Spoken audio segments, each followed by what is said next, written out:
Back in 2008, when President Obama was elected, we actually heard some people commenting that his election marked the end of racism and racial discrimination in America. But the news headlines lately make clear that discrimination and questions about race are far from settled.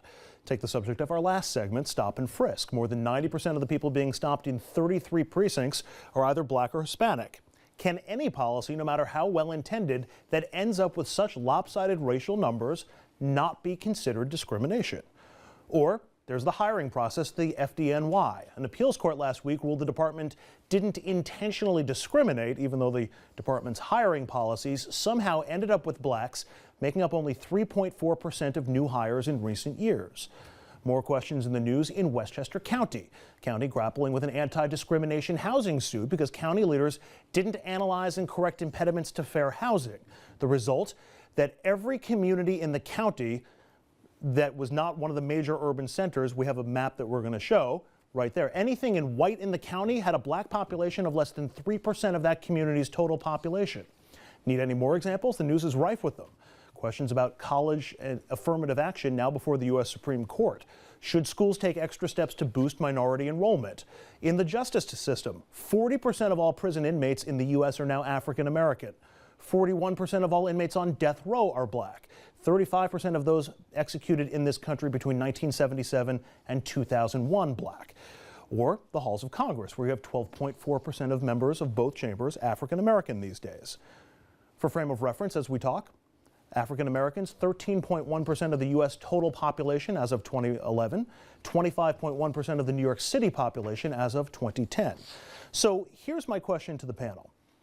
Is it just based on numbers? If you wind up with any system that leads you to a vastly distorted percentage of minority populations in positions of either hiring or positive or negatively singled out, is that automatically discriminatory just based on the result, or does the system have to be gamed that way? Does the plan have to be to discriminate? You have to look at them separately. I mean, the whole looking at Congress and, you know, most Congress is closer than most of the other numbers we posted. Most African Americans come from African American districts that are gerrymandered. Okay, so unless you change that dynamic, you'll get more congressmen of color. But that's the way they seem to do it, and that came out of the Voting Rights Act of 1965.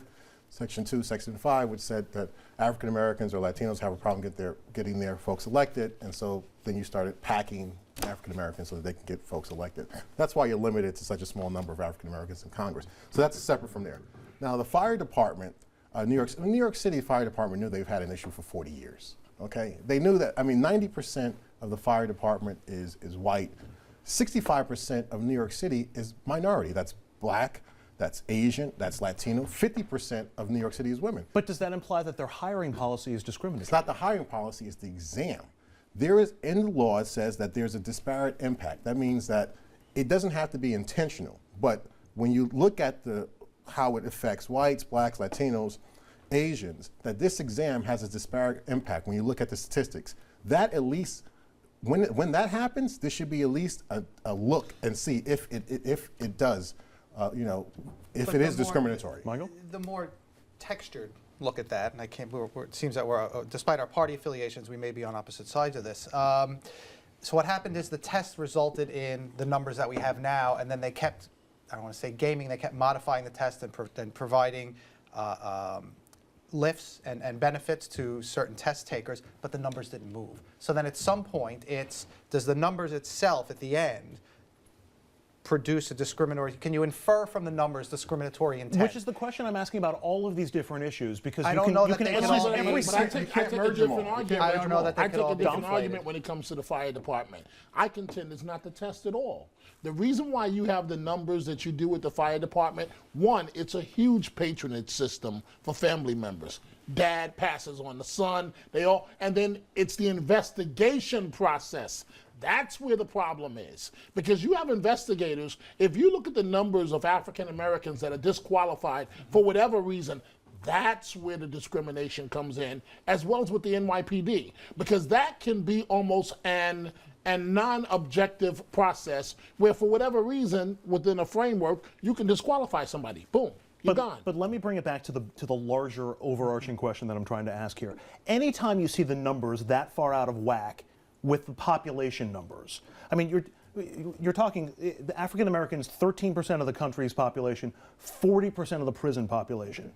Does that mean that our justice system is discriminating against African Americans in this country solely based on the numbers without any Andrew, other? no offense. What do you think? I'm going to be honest with you. I think it is. We're all dancing. We're sugarcoating the issue. What do you think? I defer to the academic, but this is an enormously complicated.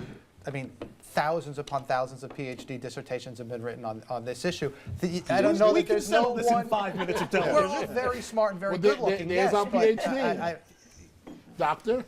Well, you know, I always think of it through the lens of you're looking at the number of entrants into colleges and universities, and there's a huge disparity there, you know, and there's been questions the similar way about the exam. Is the SAT, for instance, in some ways discriminatory? And I think there are examples in which the SAT test, but that doesn't explain the disparity in and of itself, nor does, you know, there is discrimination certainly at the institutional level, but I think we're also not talking about the real issue here, which in my mind is economic.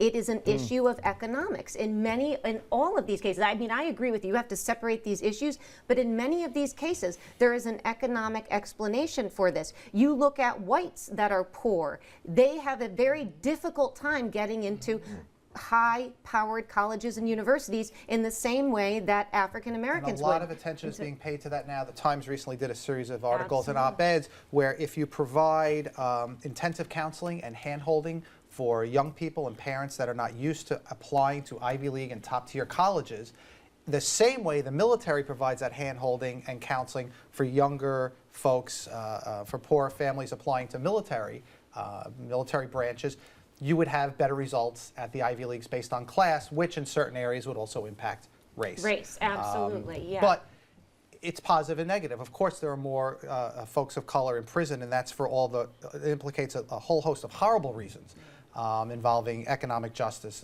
and social justice. But perhaps one of the reasons why folks are not attending or going into the fire department is because those who would otherwise qualify now have the opportunity to also go to law school and go to medical school and become civil service professionals outside the uniformed services. When we find these disparities, do they have to be remedied? I think so. I think that's what we're talking about. If there's look, to answer your question, when you look at disproportionate numbers, I think it certainly deserves a look at whether or not it has a disparate impact among race. I think it deserves a look. And the statistics are a very important part of these lawsuits. For example, how does it affect Asian, Black, Latino versus white? You got to look at those statistics. At least that, you got to look at that. That's important first. But I think, you know, when you look at the prison system, you know, you hear about the cocaine versus crack disparities. Okay, and so that was a racial issue, right? Crack was in an urban neighborhood, cocaine more in a white neighborhood, but yet same drug, different sentences. So Could also argue it's a class or it's a socioeconomic. and it certainly, that all has a lot to do with it too. But it is something that does have to be looked at and remedied, because you cannot have these kinds of disparities without looking at the institutional and structural components and the discriminatory aspects of it that are contributing to it. But as we said at the break, so long as poverty and class are not suspect classifications, other things will have to stand in, and that becomes issues of race. I was really looking forward to this conversation. The panel did not let me down. Great conversation, guys. Up next, we're going to shift gears. If you thought the White House's Associated Press scandal was bad, wait till you hear this. Justice Department under fire for spying on a Fox News journalist. We're going to have the story after this. Stay with us.